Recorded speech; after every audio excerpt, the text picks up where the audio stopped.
नमस्कार। एक बार फिर आपका स्वागत है प्रोग्राम आवाज मेरी डायलॉग बॉलीवुड का। चलिए पिछले प्रोग्राम की बात करते हैं। पिछले प्रोग्राम में जो डायलॉग सुनाया था मैंने, उसका बिल्कुल सही जवाब जो दिया था mister Arun Karadar. I am sorry if I am not pronouncing it properly.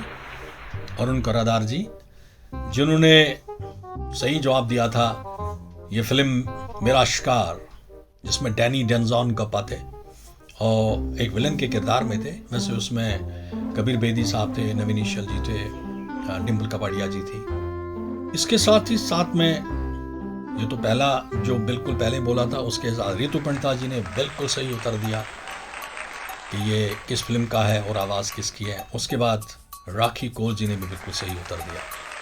तो पहले तो अरुण जी को मुबारकबाद हो और रितु पंडिता जी और राखी कौल जी को भी बहुत बहुत मुबारकें। थैंक यू आप तीनों का।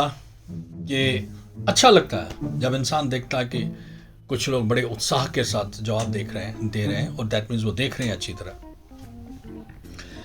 किरदार था डैनी डेंजॉन कप्पा। डैनी डेंजॉन कप्पा के बारे में आप लोग तो सब जानते हैं कि कितना शानदार कैरेक्टर हो, कितना शानदार एक्टर हो। एक्टर के साथ साथ फिल्म इंडस्ट्री में कहते हैं कि सबसे बड़ा शरीफ जो कोई था है वो डैनी डेंजॉन कप्पा। डैनी डेंजॉन कप्पा, उनका नाम बड़ा जो है क्योंकि ईस्ट के थे, स्कीम में पैदा हुए थे। वैसे नेपाली थे पर स्कीम में पैदा हुए थे, गैंगटॉक में। डैनी डेंजॉन कप्पा का जब जन्म हुआ तो उनका नाम रखा गया था शेरिंग फिंटसो डेंजॉन कप्पा। बट ये नाम थोड़ा सा टफ था प्रोनाउंस करने के लिए, तो इस नाम को फिर डैनी जोड़ दिया था, जो उसकी उस टाइम लीग थी FTI पुणे में, film and television institute of India Pune में। जब वो डिप्लोमा कर रहा था ट्रेनिंग दिस एक्टिंग का, तब उसकी बड़ी क्लोज फ्रेंड थी उस टाइम जया बहादुरी। तो उन्होंने बोला था कि तुम इसमें डैनी जोड़ दो बीच में, तो उन्होंने डैनी जोड़ दिया था। तो डैनी डेंजॉन कप्पा, वो उस नाम से फिर वो फिल्मी नाम में भी आ गए। डैनी एक्टिंग के साथ साथ बहुत ही अच्छे सिंगर है, बहुत ही अच्छे सिंगर है। उसके बारे में मैं आगे बताऊंगा। साथ में उन्होंने कुछ फिल्म्स भी डायरेक्शन की है। डैनी ने जब पुणे इंस्टीट्यूट से अपनी एक्टिंग कोर्स, अपना डिप्लोमा पूरा किया था 71 में, BR इशारा उन दोनों बड़े एक हिट डायरेक्टर थे, जो थोड़ा सा जो उन दिनों बोलते थे अडल्ट फिल्में, उस टाइप की फिल्में बनाते थे। और उन्होंने उनको पहली फिल्म में या उसको चांस दिया था उसमें, और जरूरत फिल्म थी नाम। यस, जरूरत was the name of the film.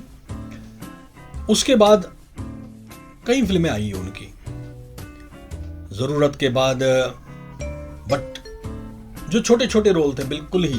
देखिए क्या होता है कि उस टाइम हमारी फिल्म इंडस्ट्री में चेहरे को देखा जाता था, कितना खूबसूरत चेहरा है। नवीन इशल जैसा चेहरा हो, दिलीप कुमार जैसा चेहरा हो, राजेश खन्ना जैसा। वैसे राजेश खन्ना तो थोड़ा सा हटके ही चेहरा था, तो चेहरे को खूबसूरत देखते थे और थोड़ा सा जो है इंडियनाइज टाइप का जिसका हो।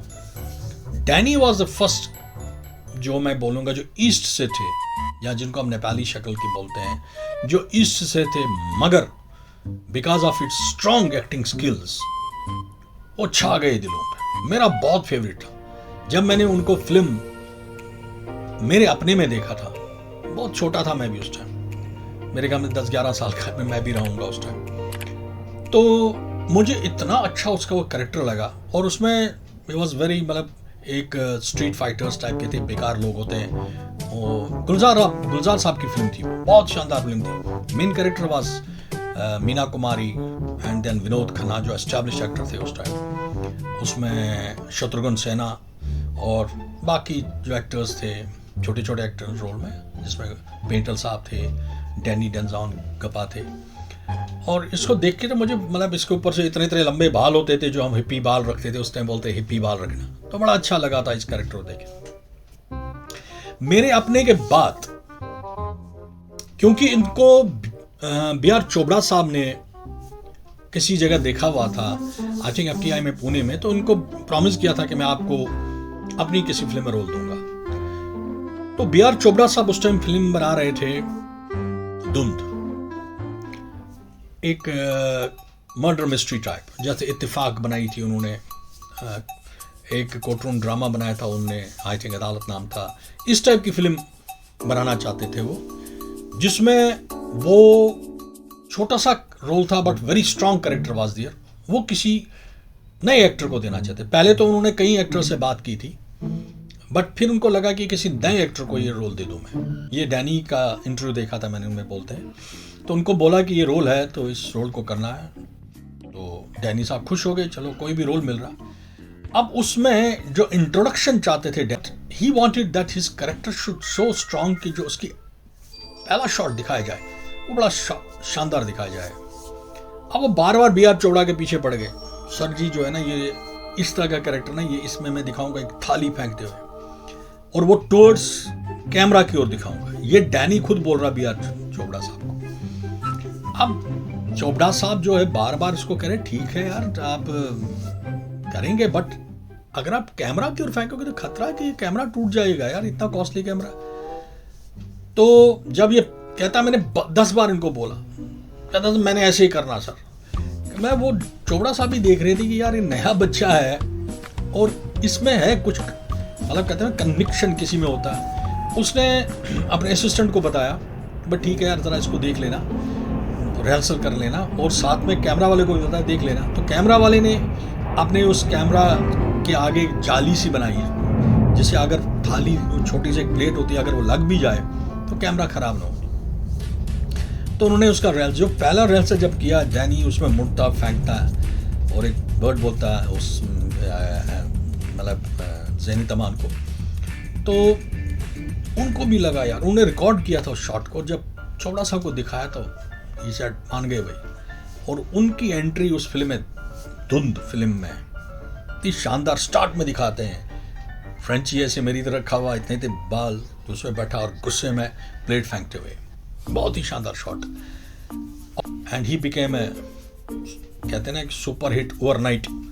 उसको जो है उसके बाद बहुत सारी फिल्मों में उसको रोल में विलन के किरदार मिल गए। फकीरा वाज वन ऑफ देम, जिसमें शशि कपूर के साथ थे। एक और फिल्म थी जो बहुत सुपर हिट हुई थी, चोर मचाए शोर, संगम, कालीचरण में भी उसका वो दूसरा स्टाइल रोल दिया था, डिफरेंट विलन कैरेक्टर हो, विलन भी नेगेटिव कैरेक्टर है बट वेरी, मतलब जिससे लोगों को एक सिंपैथी सी हो जाती है। एंड देन केम काला सोना फिरोज खान की, उसमें भी इसको काफ़ी अच्छा रोल मिला था।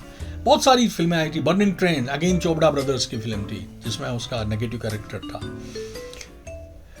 करीबन 1980 तक, 71 से लेके 80 तक 8-9 साल वो फिल्में करता रहा। तो डैनी बोलते हैं कि एक दिन मैं उपसा गया ये रोल कर करके, तो जब भी देखो मेरा कैरेक्टर वही डायलॉग वही स्टाइल। कहता कोई तिवारी था एक दिन सेट पे, वो विलन, मतलब जो होते हैं, जो छोटे मोटे विलन होते हैं, तो मुझे उसके साथ किरदार करना था। तो जो जैसे मैंने वो सेट पे गया तो देखा कुछ लालटेन लगाए हुए हैं, कुछ लगे, वो सेट जैसे ही बनाया गया और वही तिवारी वहाँ सामने खड़ा और मैं उसके साथ वही डायलॉग बाजी जो मुझे होता है, हराम जादे, ये वो, लटन शटन। मतलब वहाँ से मैं दूसरे स्टूडियो में चला गया शूटिंग के लिए। एग्जैक्टली उसी टाइप का सेट बनाओ, वही लालटेन लटर और वही तिवारी सामने खड़ा और ऑलमोस्ट वही डायलॉग। कहता मेरा मन उब गया, यार मैं क्या कर रहा हूँ यहाँ पे, I am doing repeatedly same roles. उसने संन्यास लिया, उसने कहा जी मैं आगे कोई काम नहीं करूँगा। कमिटमेंट थी किस फिल्मों की, वो वहाँ से चला गया। 2-4 साल वो अपना पहाड़ों में रहा, उसने होटल्स वगैरह बिजनेस शुरू किया था, तब तक अपने होटल्स वगैरह बनाए, तो वहाँ पे रहा। और उसके बाद उसने एक कहानी लिखी हुई थी जो चाहता था फिल्म बनाना। फिर वही रात, अगेन सस्पेंस थ्रिल। तो उन्हें एनएनसीपी साहब से बात की, जो उनके दोस्त भी थे। उनको बात मेरे पास, उन्होंने कहा ठीक है आप इसको डायरेक्ट करो, क्योंकि आपके जहन में इसका प्लॉट है, आप इसको डायरेक्ट करो। तो ही गेव मी चांस। उन्होंने फिल्म बनाई फिर वही रात, जो कि राजेश खन्ना जी को लिया था। और उन दिनों उसके साथ गर्लफ्रेंड उनकी बड़ी किम किम के नाम से थी, जो काफ़ी ज़्यादा उनका चर्चा चला था, उसको उसमें उसने दिया था और ख़ुद भी एक कैरेक्टर किया था। फिल्म अच्छी चल निकली, फिल्म कामयाब रही। उसकी फिल्म जया बहादुरी के साथ एक आई थी जो मेरी बड़ी पसंदीदा थी, अभी तो जी ले। उसका बड़ा एक फेमस गाना था, तू लाली है सवेरे वाली, गगन रंग दे तू मेरे मन का। तो स्ट्रॉन्ग कैरेक्टर उसके बाद जो उनका मिलने, फिर बीच में छोड़ के चले गए थे, फिर वापस आ गए। उनको वापस लाने में रजनीकांत जी का बड़ा हाथ था। रजनीकांत जी ने उनको अपनी एक साउथ की फिल्म में जो है दोबारा लेके आए थे, क्योंकि उनके मन में वही डैनी का ही उस टाइम किरदार घूम रहा था। उसके बाद उनकी जो स्ट्रॉन्ग फिल्में आई थी, अग्निपथ थी, एक खुदा गवाह थी। अग्निपथ में क्या शानदार जो है चीमा चीका जिस तरह का रोल था, और अग्निपथ वंडरफुल। और ये था उसका फिल्मी कैरियर जो अभी तक चल रहा। उनकी कुछ लास्ट में जो एक बार उनके ही अपने अमेरिकन में उनका भतीजा था, उसने फिल्म बनाई थी जो नेपाली फिल्म में बनाई थी, साइनो। और उसका फिर उन्होंने उसमें डैनी डेंजॉन गप्पा का कैरेक्टर था, उसी को फिर उसने अजनबी हिंदी में करके दूरदर्शन पे दिखाया था। काफ़ी चला था वो एक अजनबी। 2003 में उनको पद्मश्री मिला है। बहुत सारे इन्होंने फिल्म फेयर अवार्ड जीते हैं। नॉमिनेशन तो बहुत, हर फिल्म में इनको नॉमिनेशन होता था।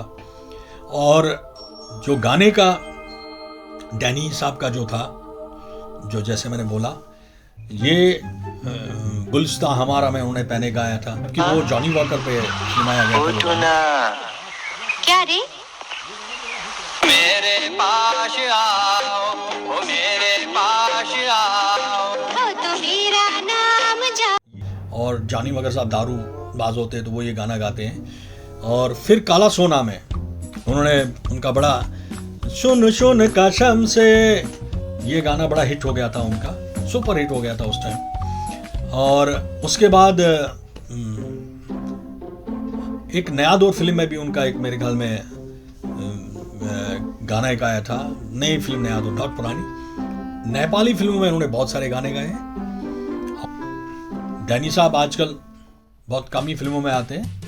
कभी कभी जब उनको कोई अच्छा रोल, वो ऐसा कैरेक्टर जो अपने उस पर काम करता है, मेरे को ये रोल अच्छा है तो करूँगा काम, नहीं तो नहीं।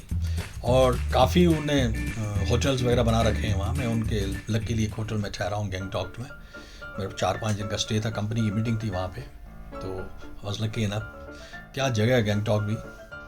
तो डैनी साहब की जो वाइफ है, कहते हैं कि वो भी कुछ फिल्मों में आई थी, बट छोटे मोटे कैरेक्टर थे जो किए थे उन्होंने। और डैनी साहब के 2 बच्चे हैं, और रिंजिंग एंड पेमा। रिंजिंग की एक फिल्म आई थी अभी, आई थिंक नवंबर में, उसका क्या नाम है, लॉन्च किया गया था, जो OTT चैनल है उस पे आई थी। तो ये पहले वो शॉर्ट देखते हैं जिस पे इतनी सारी कहानी मैंने आपको बताई। उसके बाद वो शॉर्ट देखते हैं जिसका आपको अगले एपिसोड में जवाब देना है। कपड़ों पे रंग चढ़ा दे, उसे रंग रेजा कहते हैं। और जिंदगी पे जो मौत का रंग चढ़ा दे, उसे चंगेजा कहते हैं।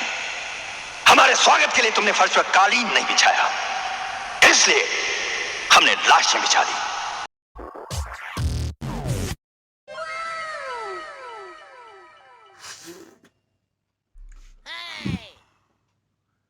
ए भैया, ये सेब कितने के दिए?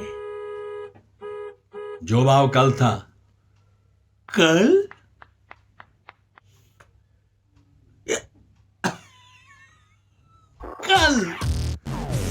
कल क्या भाव था? जो भाव परसों था।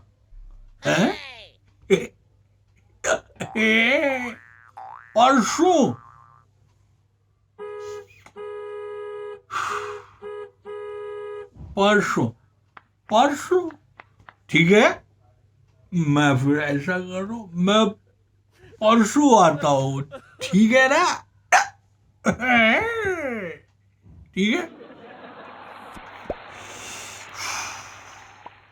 ये भैया पढ़ रहा था